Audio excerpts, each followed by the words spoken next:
Hi, everybody. Welcome to another edition of On Oshkosh. I'm your host, Cheryl Hintz. Pleased to be joined by someone who's been here many, many times over the years, and sadly, this may be one of his last times here. I'm joined by Gordon Hintz, who has been our representative in the 54th Assembly District for 7 terms? 8 terms. So this will be finishing my 16th year. Yeah. Okay, wow. That's a long time, isn't it? It is in both human years and certainly in legislative years. So but what about in dog years? We're going to have a chart. And I think that, everybody I think knows, because you've talked about it enough. I think for the most part, most people know why you are not seeking re-election. But for anyone out there who does not know, why don't you share with us why you're choosing to now?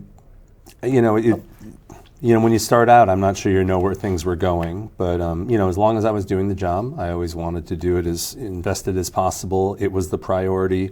It is a selfish endeavor in that, you've got to serve the people of Oshkosh, and of course, getting married and then having children. I've got a 3- and 5-year-old. It's increasingly difficult to do that, to continue to say, well, I can't, I have to go do this or I have to do that. And I'm just ready for a new challenge.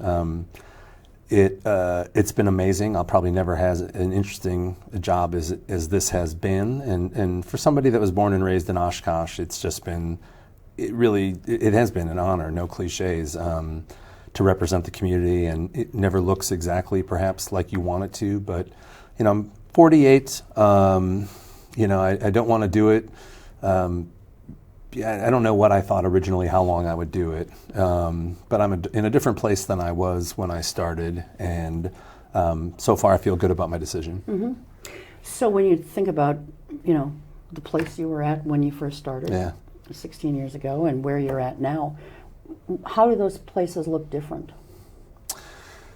Well, besides the obvious of not being married then and not being a father then. A lot has changed about the job, about politics, about, the media, about the national environment. Mm-hmm. Some challenges that you hoped that we would get to, you have to keep the fire alive, and those issues are still out there. But I guess if I had to write a book, I've had kind of 4 different lives within the legislature, a career, when you're sort of new. And I ran myself into the ground. I had chest pains in 2009, and they said, you got to tone it down, because I wanted to do as much as I could do, and I just, was really passionate and motivated, and, I got better at managing my time going forward and smarter about it, but, being on joint finance, especially during some of the Walker years where you're kind of more in the opposition, and then getting the challenge of being minority leader, I think probably extended my time in the legislature, by 2 yeyears. And that was something that you started in 2017, right? So, was it a full 5 years, or was it? It was a little more than a little more than 4 years. Okay. So, and of course, you're sort of trying to lead.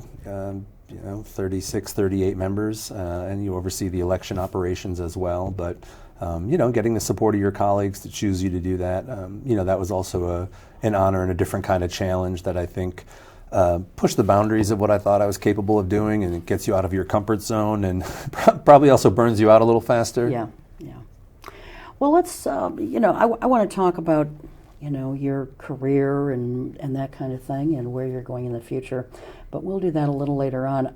Let's talk about some of the issues that are still facing Wisconsin as we sit here today. I think probably, in my mind, one of the biggest is tied into the other biggest. The biggest for me is the midterms, and tied into that, of course, is, the abortion issue.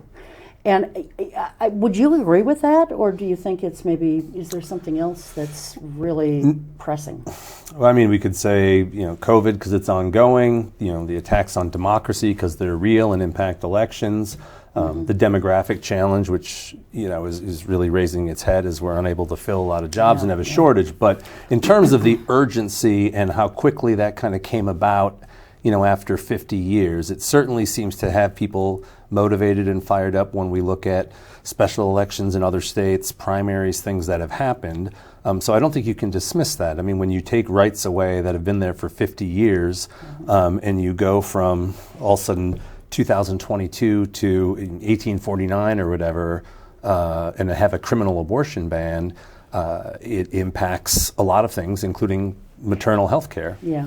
Explain the 1849 reference, because I know that there are people out there who probably don't understand that. Yeah. And at the same time, I think I'm even unclear on some things, because when we hear about SCOTUS, the Supreme Court of the United States, overturning Roe v. Wade, we think, well, that's it. Nobody can get an abortion in this country. And yet that's not necessarily the case. It's just not going to be allowed under their purview, I guess. But every state can do its own thing. Am I understanding that correctly? Yeah, and I mean, this is how it But works. a lot of places have rules on the books already, and they're not going to change them, right?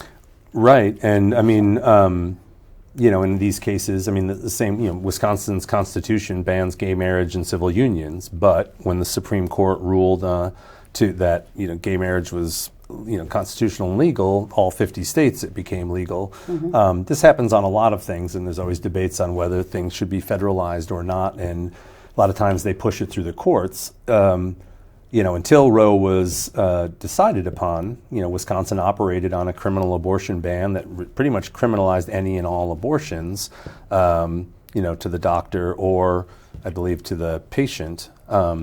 And the fact that you have something that was decided upon, before women could even vote by men, that's 173 years old, that is just pretty strict with no exemptions for rape, no exceptions for incest. And again, it's kind of just written pretty short and direct. In talking with hospital systems and some of their lobbyists and talking to some OBGYNs, there's real inconsistency on how they're going about doing things. Now, there's always counsel for emergency procedures in other areas that, they sometimes have to go to. But, if you're doing emergency care for something as complicated as pregnancy, and you've seen these instances coming up in other states where they're like, well, you're going to have to go somewhere else, or we're not going to do that.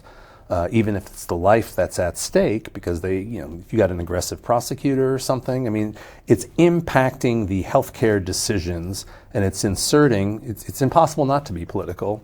It's inserting these people in these decisions, which is, takes options away from providers to focus on the best interests of, the mother. And I think it's more than a lot of folks who probably thought, they long time argued for this.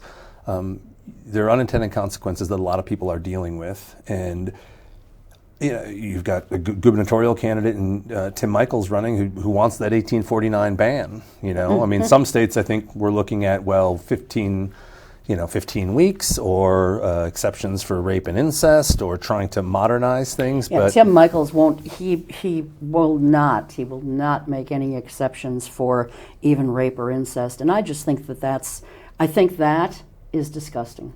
I wonder if he would have the same mindset or feeling if, I don't know anything about him as far as his family makeup. I don't know if he's got a daughter or not, but I'm sure he's got a wife, doesn't he? So I would, I wonder how he would feel if his wife was raped, or any female close to him was raped or a victim of incest, and if that would change his mind at all. Who knows? And the likelihood of that, and certainly you don't want to wish that upon someone, and the likelihood of it happening is probably pretty slim.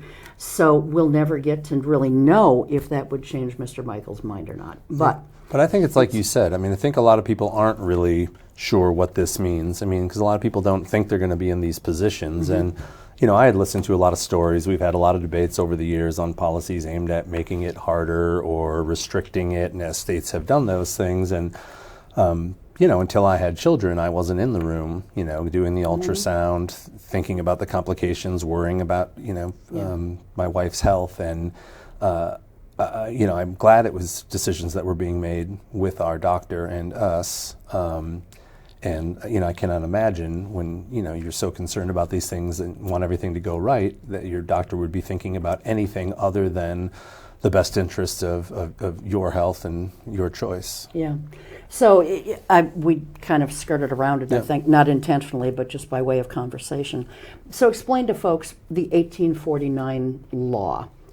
Does it ban abortion no matter what? Any and all. Okay. So and it's pretty just pretty clear, no exceptions. I think it criminalizes the doctor, and I think a prosecutor could go after somebody who pursued an abortion for themselves. And it's interesting because our neighboring states, Minnesota for sure, you can go there and get an abortion. For some reason, I'm thinking Illinois too. Do you know? Illinois, and I know there's been doctors in Wisconsin, and obviously everybody's planning for the reality that the demand is not going to go away, and the care is going to have to be getting people who are in need, to these states. But again, it is also about the split-second decisions, the complicated decisions.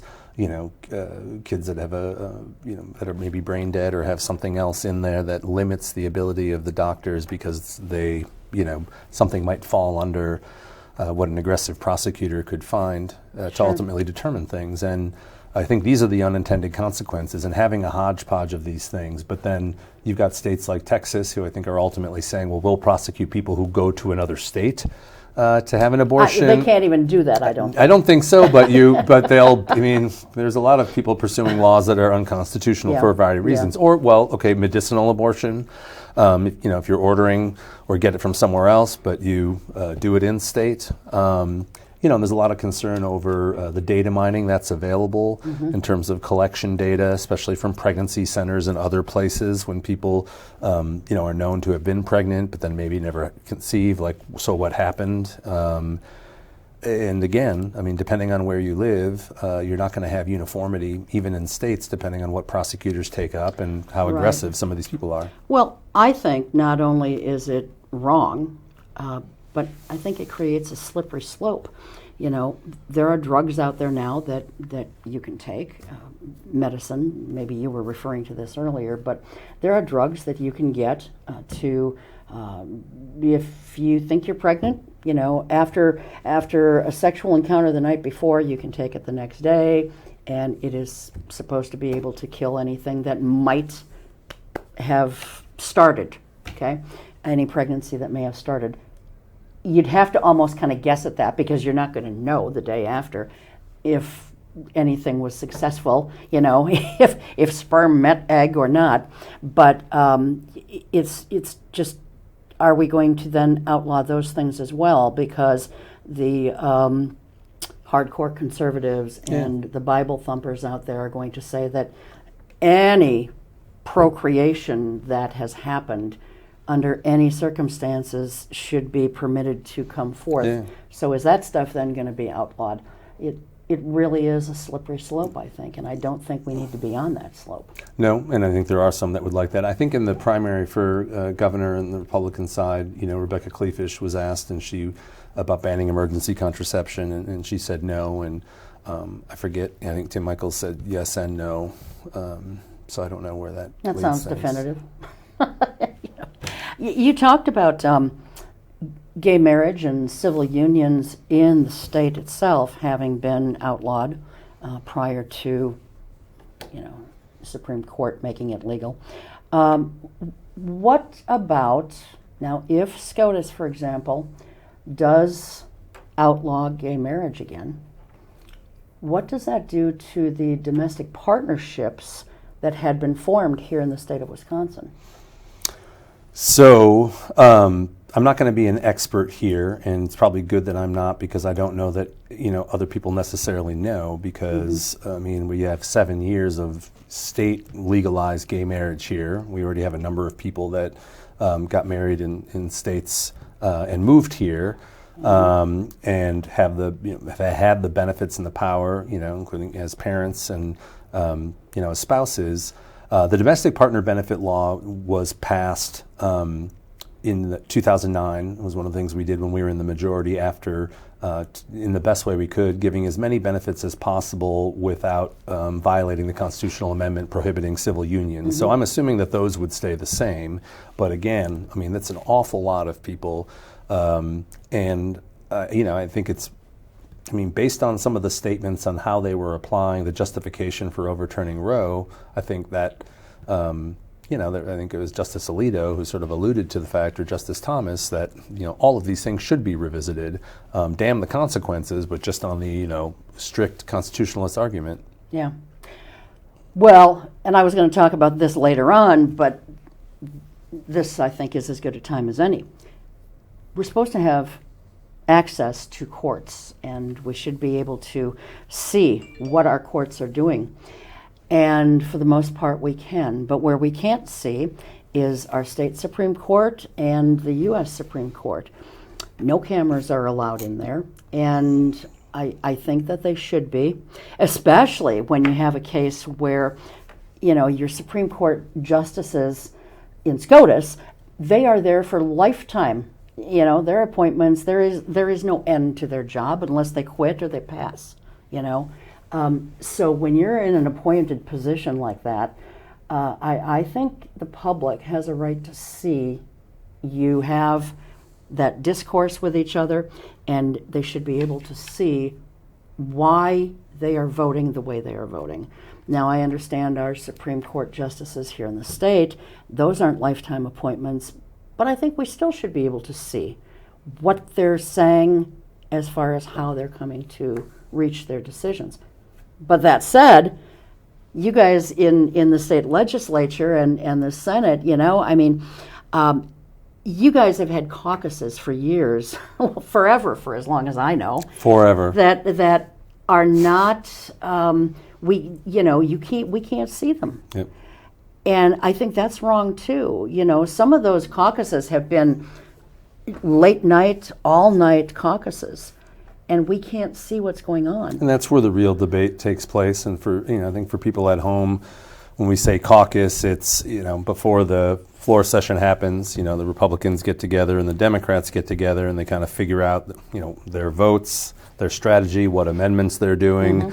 And, certainly if you're governing, you're kind of trying to figure out, because it's not always soup. Someone may have a problem with it. What are we going to do if the other side does an amendment? And there's so much debate. Sometimes someone's making a point and we say, save it for the floor, because it really should be in that public moment. Yeah. But it's hard because, if you're trying to stop the bill or you're trying to amend it or you're trying to find a way to stop it, that's a strategic decision. But I get it, because I think we believe in transparency in our democracy, and I think the courts, I think the longstanding rule has been because they don't want to be playing to the cameras, although I think we are seeing our courts under stress, just like other parts of the democracy. The courts kind of we're sort of the last branch that was still holding tight, but when we see decisions like we had in the spring that seem to be ignorant of past precedent or public opinion and reality, just huge disconnect there. I think we're seeing it being politicized, so I think there are more dangerous factors than having the cameras on in those cases. Well, and after a while, I know that some people play to the cameras. Judge Lance Ito was accused of doing things and playing to the cameras during the O.J. Simpson trial, however many, 20 some years ago that was.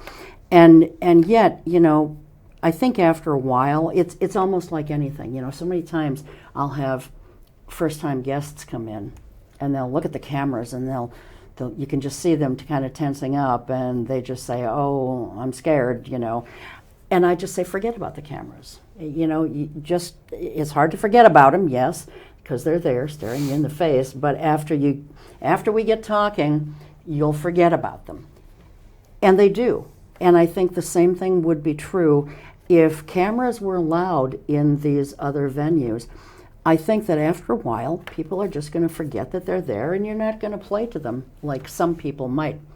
And I think that's kind of a stupid reason anyway, because the majority of people aren't going to be playing to the cameras. Wouldn't you agree with that? Yeah. I always say, like, if I'm upset on the floor, it's because I'm upset. I don't do false rage. And you've been caught on camera being pretty upset over the Yes, years. but I'm saying it's because I was mad. So Yeah. meaning, on the theatrical, I've also been really, mellow and because I was. So I guess what I'm saying is, that wasn't a consideration for me. I was wondering if once we had Wisconsin Eye or C-SPAN hit Congress, I'm sure somebody could study if it took longer to get through the calendar because more people were talking. I mean, as minority leader, I really tried to get us a little more focused throughout the day because sometimes when you're frustrated, everybody just wants to let it rip. But you have to ask yourself, okay, what's the point? The press isn't covering things anymore. I don't know how many viewers there are at home. The best thing that we can do is get out of here, get back into our districts, and really talk to people and let them know what happened. Let's make our points. Let's let the people who are on the committee that know the most about it speak to it. But let's keep it, tight. I can't tell anybody not to speak, but I certainly tried to steer them, reduce the theater, reduce the redundancy, and focus things up and use our time wisely. Yeah. So we touched on Tim Michaels a little bit, so we don't have to really go there too much. But I want to talk about the midterms just in general because we're seeing some interesting, I think, results. Some people have been like last night in Alaska, they had a special election. Sarah Palin, trying to get the seat that had been vacated by, I can't remember his name, but he passed. Don Young. Don Young. Okay, I knew it was Young, but I couldn't remember the first name. So she was running against Mary Peltola, and Mary Peltola is, Mary Peltola won. She is the first Native Alaskan to ever win an election. Now, because it's a special election, she may only have it a few months. But some people seem to be genuinely surprised that Sarah Palin lost that. And I just thought, why? Why would you be surprised by that? And yet, I read on CNN today, CNN is saying that last night's special election in Alaska could really have some pretty harmful things foreshadowed for the upcoming midterms for a lot of Republicans. And I mean, that's a good thing. But it makes me wonder exactly how much the abortion issue is going to factor into this. Yeah. I mean, traditionally, the conventional wisdom, and it's certainly held historically, that the party that is out of the White House in the first midterm loses seats, with the exception being 2002, post 9/11, the resetting. George W. Bush was the Republicans were in a good spot there. But 2010, Democrats, we lost a ton of seats, lost the majority, lost all the governor. The polls pre-Roe sort of seemed it's going to be tough for Dems, could be really bad. Biden was struggling. And a lot of it is Roe, I think. I mean, they've looked at party registration. We don't have this in Wisconsin, but in a lot of states you have to register with a party. A lot of the demographics are women 40 and younger. And obviously younger people don't vote as much as older people. And so it's demographics that are favoring Democrats. And I think there are a lot of other things going on related to sort of the Trump fatigue. A lot of the stuff that's going on right now that has eroded. There are a lot of Republicans that have kind of hitched their wagon to that or tried to straddle it, and I think that's lost support. That being said, I think it will depend on the area, and I think in a state like Wisconsin, what we have really seen is just incredibly high turnout. Remember Joe Biden was in the tightest poll was going to win Wisconsin by 5 points. The Washington Post said he was going to win by 17 points a week before the election. He won by 20,000 votes. So it was less than a point. Yeah.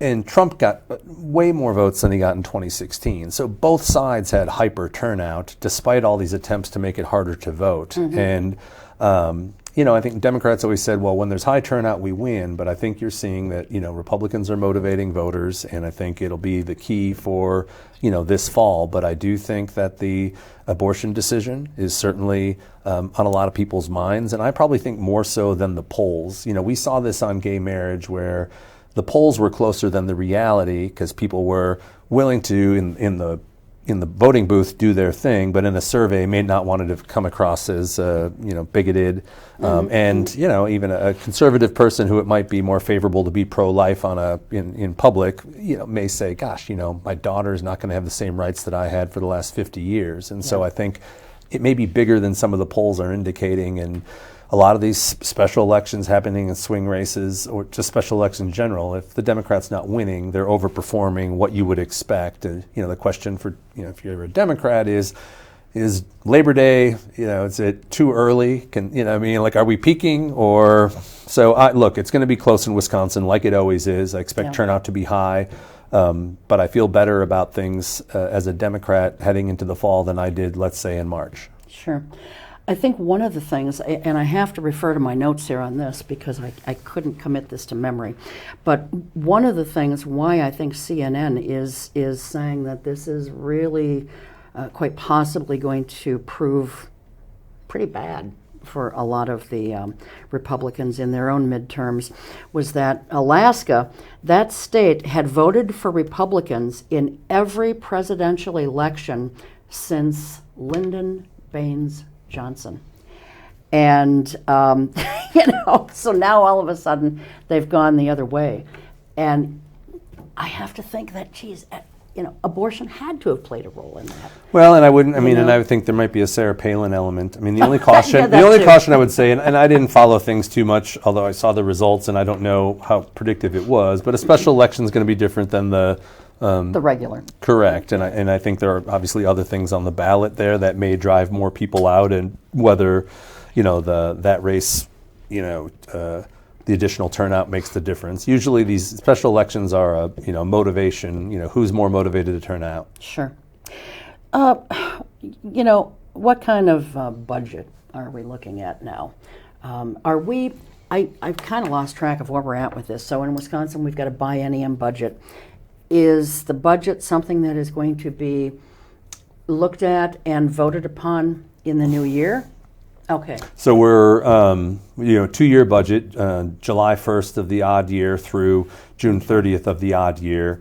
The agencies are making their budget requests right now for next year. So we've got about 9 months left in the budget, and the news is really good. Income tax revenue with the economy up, sales tax revenue, people are still spending money, and the estimates are, and they're pretty conservative, but we have more money in the coffers than we thought we would have, and then a lot of this is still forecast. So if the bottom comes out, we don't have this money. But we've got a sizable surplus. If there's no spending decisions made between now and June 30th, it'll be there it'll carry over into the next budget, and if things continue, the state will be in a good place. Now, I think the frustrating part for that is, we've had this money. I think there's a record number of school referendums going to the ballot because they're going to raise property taxes because there's not enough money. The UW system didn't, get much money. Shared revenue stayed flat despite inflationary costs, and so a lot of the priorities for the state and what the state funds need the money, and we have the money, and it kind of drives me crazy because we've got enough money to do tax relief, and we've got enough money to put the investments that enhance quality of life and fund these services. And I don't expect anything before the election. I think the governor's put some plans out there, but if the dynamic Governor Evers wins and the Republicans control the legislature, I really, really, really hope it goes better than it has, because it's really seems like a lot of the opposition to making those investments was politically driven. How much money would you say is there? I'll call it a reserve. And to bipartisan credit, the rainy day fund, where we set aside new revenue, has grown. Wisconsin was always criticized for keeping the minimum amount. Like if it rained in a half a day, we'd be underwater. We can now. It's a higher percentage of our overall budget, and if things go south, that's a good thing. And this is obviously in addition to that. I thought they said $5 billion. Okay. I've been on finance for a while, so rattling off just how much that is, I think for schools to meet their inflationary increase would need about something like 20% of that. But for shared revenue and other things that are much smaller, it would be a fraction of the surplus to be able to make the kind of increases to support public safety and other needs we have. Sure. Are you guys in session right now? No. You're not, right? When does the new session start? So not until, and this Right is sort of one of the when things you're that you getting sort out, of think right? about. Yeah, I mean, odd and even years are very different in the legislature. And it's not like when we're not in session, there's nothing to do, but But you're not voting on anything. no, So- I'm still on the WEDC, Wisconsin Economic Development Council Board. We meet. There's Ledge Council study groups. People are getting bills drafted, getting ready, but you're starting to really get into campaign season. But I think there has been more of a debate. I mean, it's an odd kind of job. You do have to have a definitive end date to session because it forces the decision-making process. Sure. Like, and that last week is sort of, you're there all night and there's deals getting done.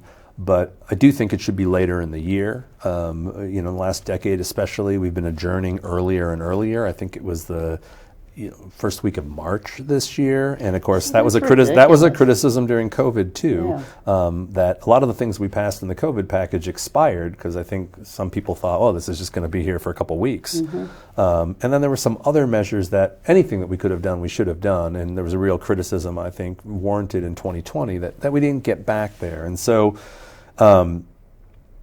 Because Congress, even in election years, I forget when their last session is, but they meet closer to the election. And if you remember in 2008, when they had to do the too big to fail bank bailout, they had Obama and McCain kind of, held hands and took the jump together, knowing that they didn't want to make it political when so much was at stake. Right. I vaguely remember that.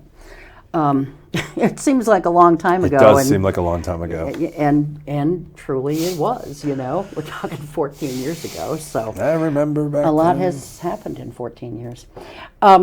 So do you remember offhand what your very last vote was?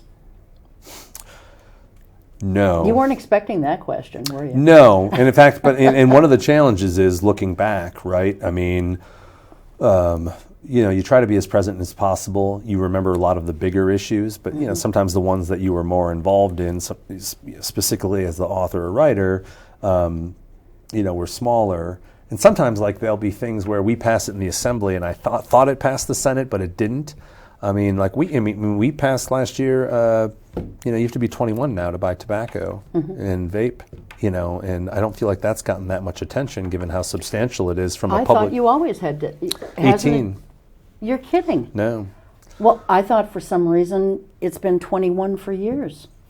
No. All right, other states have, but and I think that sometimes there are things that come up where I have to go back or I'm reminded about something that perhaps I didn't think was as big a deal, but you run into it later in life that we passed this. So I don't remember my last vote, and I feel like I should have journaled each day because a lot of things go quickly, or sometimes they go to the Senate and then they come back and they're a little different, and you're just concurring. And then there's a lot of issues that have been out there that we may have voted on in the Assembly every time, but it never passes the Senate. Yeah. And sometimes when bills get introduced, I'm like, haven't we already done that? Smaller things. Yeah. But it's a lot. I mean, so I don't remember my last vote. And we weren't sure because we thought we might come back. So I didn't really get a last day. I didn't get a final speech because it was sort of a, undramatic ending. Well, so do you feel like the wind was sort of taken out of your sails then? I would have liked the opportunity just because I've spent considerable time there. Sure. One of gratitude, speaking to my constituents, my staff, the institution. I don't know if it's gone fast or slow. I'm a different person. It's a different political era. Again, I kind of came up when there was divided government, and then I was in the majority, but it was the Great Recession, and then you had the Act 10, and sort of the Walker years, and then my own role on joint finance and as minority leader, and then the last 4 years with Governor Evers. So it's kind of involved. It's kept it fresh for me in that I've had new challenges, and I've worked hard at it, and I feel like I've gotten better at the job, but it is impossible to not have your idealism tested. Sure. I try to spend, we had 10 new freshmen Democrats, and, the job is never what you think it is, and you don't want people to get cynical, and you want them to try to recognize, like, find value in the work. I mean, all of us want to change the world and do these dramatic policies, and you realize that it's a slower, more deliberate, complicated process, and you want to be able to, in whatever role you're in, whatever the dynamic is, how am I finding value in this work and ultimately impacting people's lives either now or in the future, or giving people hope or stopping bad things from happening. And that's kind of one thing, because it certainly, especially when in the minority, it gets frustrating. And sometimes it does not look, you're like, gosh, what I'm doing now is so different than what I wanted to do originally. Yeah, I would have to imagine that everyone sort of enters your role, and you take your oath of office, and you have these ideas of I'm going to do this, that, and the other, and you can't. I mean, if it were just up to you, you could. If you operated in a vacuum, you could. Yes. But you don't. And that's why it drives me nuts. And I think I've probably said this on the show before, but it drives me nuts when these politicians come on and they're running for office and they say, I'm going to do this and I'm going to do that. And even when I see it on TV in debates or whatever, I just say, you're not going to do anything by yourself. It's a more truthful statement to just say, if I'm elected, I am going to work very hard to try to see that these kinds of things can pass, so on and so forth. Because you're not going to do it by yourself. I mean, I felt like I was more reality-based running, that I knew a little bit more, but I am sure that I said things as a challenger that once you're an incumbent and you've seen the walls and the parameters and the difficulty, it becomes harder to say. Yeah. And of course, it's hard to explain, but it really is collective action of, how do you move and get the support of enough people. I always walk it through with fourth graders. That's when they were in state government. And I say, okay, what do we want to do? And then, you do all this work to get a hearing and to vote in the committee and get it through the assembly. And then I say, is it a law? And they're like, no. And I'm like, well, we got to go to the Senate. And then, all these opportunities to stop, change, delay. Yep.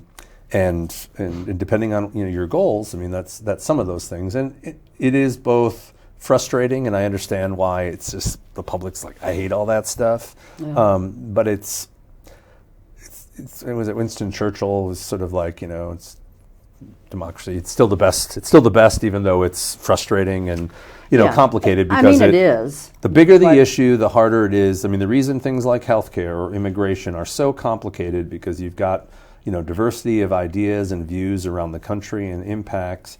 And to try to get agreement on those things, and of course you've seen it on some of the compromises that Democrats have made. Some people are really frustrated, but it's like, look, to get all these people to the table, you're going to get something perhaps smaller, and that's why you get more incrementalism and less big things. But you're right that when we talk, we still you try to say, like, I'll work towards this, or we should have this, and that keeps the fire alive. Yeah, absolutely. What are some things that, maybe you are leaving unfinished, if you will?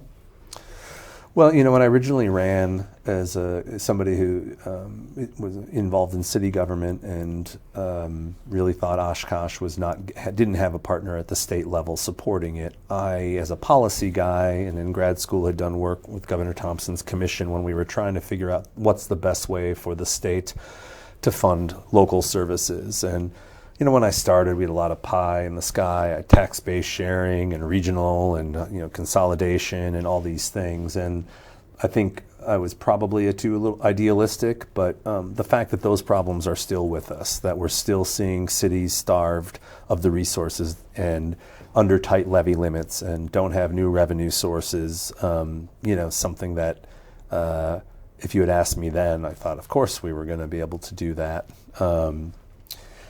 Medicaid expansion is one that's, frustrating. A lot of the short-term payday lending stuff that really bothers me, but I sort of realized was not going to get anywhere, and you got to ask yourself how much time you want to spend running into a wall. But I think that deserves more attention. corrections reform, and we have had some wins, including in the last. We're moving forward with the juvenile corrections reform. But the fact that a lot of us have been highlighting that we spend too much money, have too many people incarcerated, don't have enough people working there to make it safe for the inmates or the staff. The bigger scale reform, the biggest things that government does in reforms have to take place over time. They're not going to be 2 years. Like in education, you got to invest for 13 years to get somebody from pre-K or kindergarten to their senior year. You can't just fund it 1 year and cut it. Same with a lot of the changes. So I'm sure there are more, but that's a pretty full plate right there that you. Yeah, I don't want to say we didn't. I mean, there's plenty of things that we were, and again, it's also managing your own expectations and listening to what I just said. A lot of the change is incremental. We did make corrections reform, but it's been incremental. Sure, and I think, like you said, most things have to be. The biggest change that I see the state having made that certainly was not incremental was the passage of Act 10. Boom, it just wiped out so much that maybe we had taken for granted, but certainly it wiped out, I feel, a lot of employees' rights. And it just, one fell swoop, and they were gone. Yep, and there were some immediate impacts, and then there's some longer-term impacts, and I know there's been some 10 years later look-backs, last year.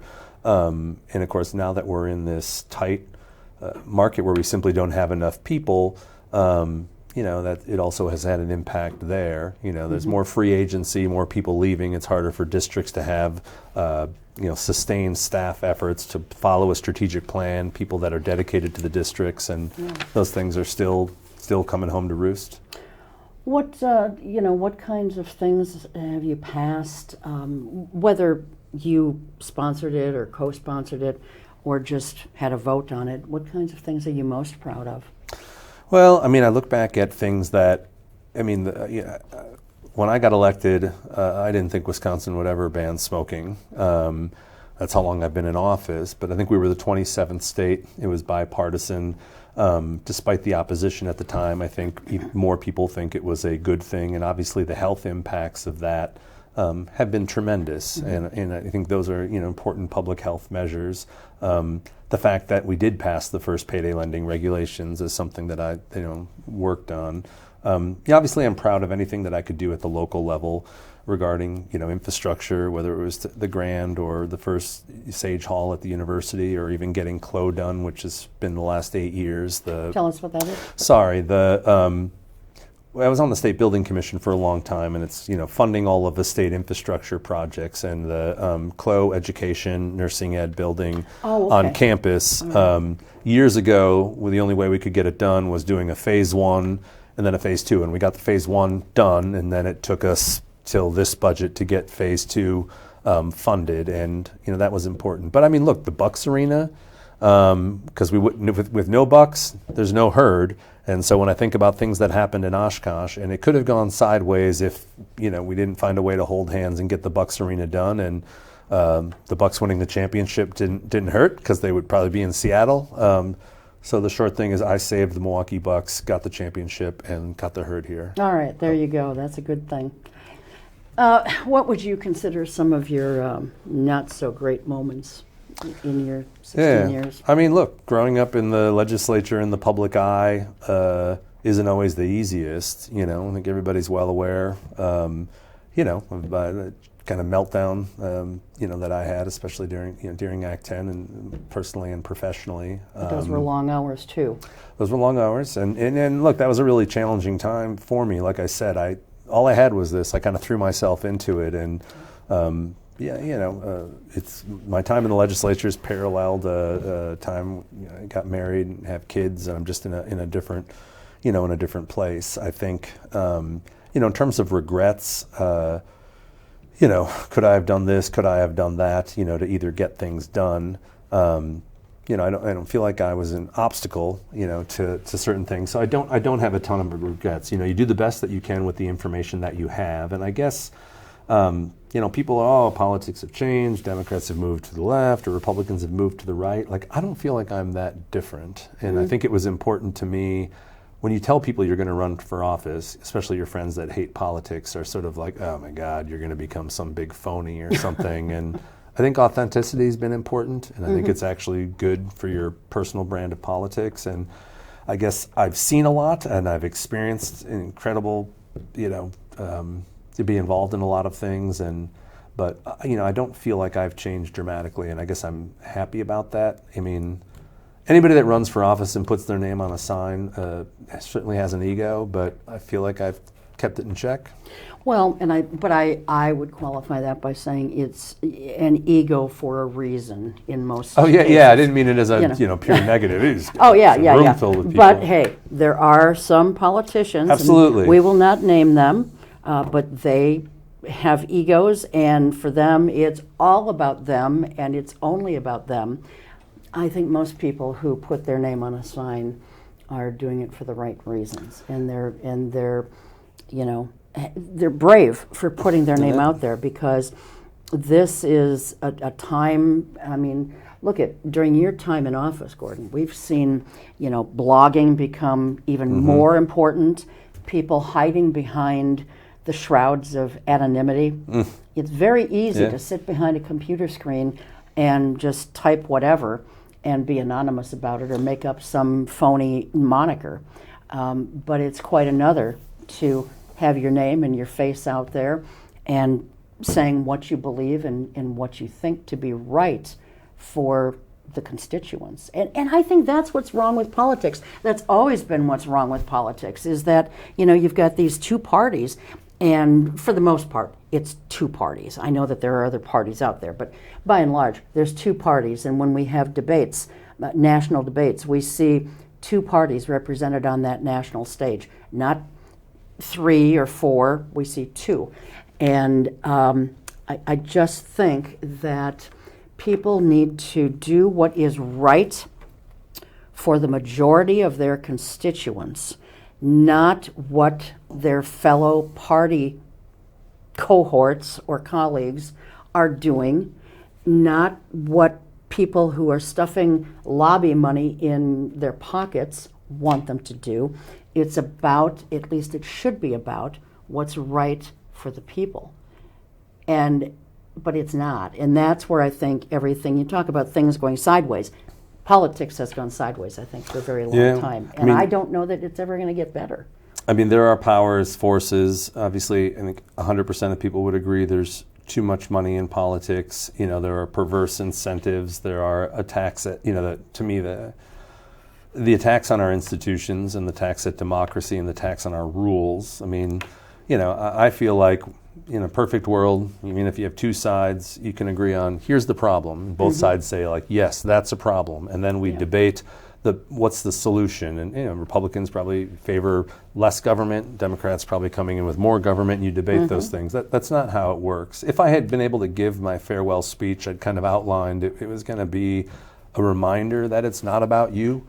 Yeah. Because there are a lot of factors, and when you're there, power, moving up, leadership, accomplishment, beating your chest. And sometimes you have to take one for the team if you want to get it done. I mean, in the minority, I would draft bills and find a Republican to give them to, because if my name was on it, it wasn't going to go anywhere. Well, that's, you can change laws, but, if you don't care who gets credit, you can get things done. But reminding that there's all these people at home who can't follow, but who are dependent or, their lives are impacted, or it creates opportunity by what you do. And if you never lose sight of that and you work to stay in touch with people, just remind, because your pride is always going to be impacted, or there's things, or someone crosses you, or someone takes credit for something, and you just have to remind yourself, like, you can spend all of your time being consumed with that or being mad or frustrated, but it's not about you.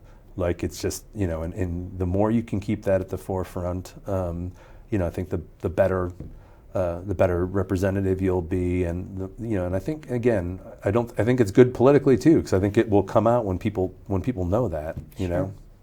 So what's next for Gordon Hintz when you pull out of that parking lot in Madison for the last time? Yeah, so and it's coming up. I'm on the farewell tour. I mean, I'm still making sure. I had office hours the other day. I left without a plan, and I'm okay with that. I don't think you should stay just because you don't have a plan. And I've had a little flexibility. I've been doing meetings. I would like to be able to find a role where I can use my skills to contribute. Public sector, private sector, nonprofit sector. I'd still like to problem solve, strategic plan. I do know how to campaign. I do probably could lobby, but I'm really kind of exploring what's a good fit for me. I would like to stay in the area, hopefully with remote flexibility that increases the opportunities that are there. But I don't know. It's a different kind of job, right? I mean, even doing a resume and trying to extract the skills. I know what I can do. I know it's valuable, but being able to explain those things, give examples from what is, to the outside world is a little different because, the legislature is a unique place. But I'm looking forward to it. I mean, I want a new challenge. I want to work, but I also want a little bit of the normalcy. And I'd like to be involved in the community more because the schedule sometimes is so all over the place that a lot of the things that I think are great about what's happening, where citizens are involved or different boards or different people, I've always said, God, I want to be a part of that, but I can't. Taking off my political hat and just being citizen Hintz, I'm looking forward to. So I'll miss it. No one will care what I have to say in a few more months. So I'll have to get over that. I think that some people will always care what you have to say and I'm one of them. Yeah. And it's because not only do we share the same political affiliation, but I just feel like you are and always have been an honest, forthright gentleman. And I say gentleman and I mean gentleman. And I think you have always tried to do what is right for the people. Maybe that's why I'm a Democrat, because I feel that Democrats are always trying to do the right thing for them,